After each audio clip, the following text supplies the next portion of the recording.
The Outer Frontier. Book 3. A Hope to Peace. Chapter 4. The Crew. For the first time in its history, the Galactic Union faced a challenge no single civilization could solve alone. It was an uncomfortable realization. For centuries, every member world had celebrated its own achievements, its own discoveries, its own heroes. Now, the fate of the galaxy depended upon people who had never worked together. Commander Amelia Carter stared at the personnel file projected across the conference table aboard the UGS Horizon. The list continued scrolling. Scientists, engineers, linguists, historians, medical specialists, exobiologists, navigation experts. Every civilization had nominated its finest minds. There was only one problem. No one had asked her. She sighed. They've already chosen the crew. Across the table, Elyrian nodded sympathetically. The council believed every member civilization deserved representation.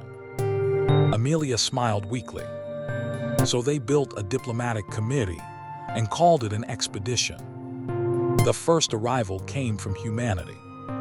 Chief Engineer Marcus Donnelly, 63 years old, 39 years of service along the outer defensive front. His uniform looked older than some of the officers escorting him. He stepped aboard carrying a single worn tool case. Nothing else. Amelia greeted him. Commander Carter. He nodded. Ma'am. She glanced toward the tiny toolbox. That's all you're bringing. Marcus shrugged. If I need anything else. He gently tapped the case. I'll build it. The second shuttle belonged to the Elyrian Dominion. Professor Kael Veyris, Chief Archaeologist of the Imperial Historical Academy, author of more than 300 scientific publications, recipient of countless academic honors. He walked down the boarding ramp as though attending a royal ceremony. His first words aboard the Horizon were not encouraging. I expected a larger laboratory. Marcus looked around. I expected fewer opinions. Neither smiled. Elyria quietly closed her eyes. This will be a long mission. The Valerie delegation arrived next.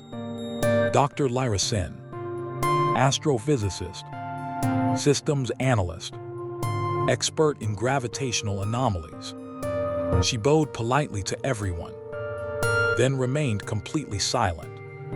For almost 10 minutes, Marcus eventually whispered to Amelia, "Did we forget to turn her on?" Without changing her expression, Lyra answered, "I was listening." Marcus blinked. "You people hear everything, don't you?" "We usually do." Over the following days, the Horizon filled with life. A communications specialist from the aquatic Narethi Confederacy, who found human coffee chemically fascinating. A navigator from the Archaeologist Collective, whose species possessed extraordinary spatial perception, but almost no sense of humor. A Zaran cybernetic linguist, who insisted on speaking to the translation AI as though it were another crew member. An agricultural biologist, because someone had to keep the hydroponic systems functioning during a mission expected to last years. Little by little, the empty explorer became a home. It also became remarkably noisy. Every civilization followed different engineering standards, different maintenance schedules, different safety regulations, even different definitions of the word finished. One afternoon, Marcus proudly announced, "The engine diagnostics are complete." An Elyrian engineer frowned. "They cannot possibly be complete. They passed every test. You skipped 12 verification procedures." Marcus crossed his arms. They're unnecessary. They're mandatory. They're unnecessary mandatory procedures. Thuron happened to walk past at exactly the wrong moment. Both engineers turned toward him simultaneously. Who's right? The elderly Elyrian thought for several seconds, then smiled. Neither. They stared at him. The human skipped too many tests. The Elyrian created too many. He continued walking. Neither engineer looked satisfied. The translation AI was becoming more competent. Unfortunately, it had also begun learning human humor. One morning, Marcus entered engineering carrying a box of replacement components.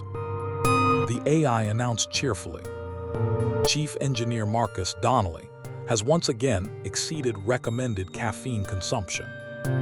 Marcus stopped. You monitor that. Correct. Why? Medical Officer Lyra Sen requested notification if your bloodstream ever became more coffee than blood. The engineering bay erupted in laughter. Marcus looked toward the nearest camera. I'm surrounded by comedians. The AI processed the statement. Correction.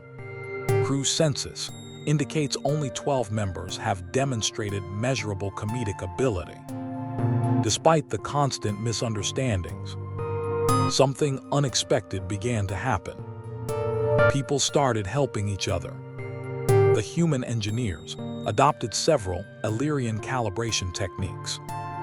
The Elyrians quietly admitted that human emergency repair procedures were surprisingly effective. Valerie physicians trained human medics in regenerative tissue stabilization. The human cooks discovered that 3 alien species unexpectedly enjoyed spicy food. Even Kael Veyris, though he would never admit it publicly, found himself spending long evenings discussing ancient civilizations with Marcus. Neither would acknowledge enjoying the conversations. Yet they happened almost every night. Commander Carter watched all of it from the bridge. The mission was no longer simply an expedition.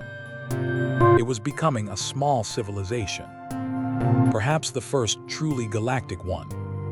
2 days before departure, Fleet Marshal Jonathan Hayes arrived aboard the Horizon. No ceremony accompanied him. He requested no escort. He simply walked through the ship, observing the crew at work. Engineers arguing over power systems. Scientists debating star charts. Doctors reorganizing medical supplies. Pilots testing navigation software. Everywhere. Movement. Purpose. Life. Amelia eventually joined him near the forward observation deck. Beyond the transparent hull, the stars drifted silently around the orbital shipyard. She spoke first. I've commanded ships before. Hayes remained looking outside. But never anything like this. No one has, he answered. She hesitated. Can I ask you something? He nodded. They argue about everything. They disagree before breakfast. They challenge every decision. She smiled faintly. I'm beginning to wonder if the Council accidentally assembled the most incompatible crew in the galaxy. For the first time that day, Hayes smiled. No, he turned toward her. They assembled the most capable one. Amelia waited. Hayes continued. If they already agreed with one another, they wouldn't need you. She looked back across the bridge. Marcus was explaining something with exaggerated hand gestures. Kael was clearly disagreeing. Lyra was quietly taking notes. The AI had apparently joined the discussion. It looked chaotic, yet somehow it worked. The following morning, docking clamps released one by one. The massive explorer drifted gently away from the station. No military parade. No orchestra, no speeches broadcast across the galaxy. The war had no time for celebrations. Only a brief transmission arrived from Bastion 9. The image of Jonathan Hayes appeared on the main view screen. Commander Carter. She nodded. Marshal. Hayes looked around the bridge, then toward the stars beyond the viewport. Beyond this point, you'll be traveling farther than any living civilization has ever gone. A brief pause. Good hunting. The transmission ended. Silence settled across the bridge. Amelia slowly sat in the command chair. She looked toward the navigation officer. Helm. The stars reflected in the great forward window. Take us where the maps end. The engines came alive. Moments later, UGS Horizon vanished into faster-than-light travel, carrying with it the greatest hope the galaxy had dared to place in a single ship.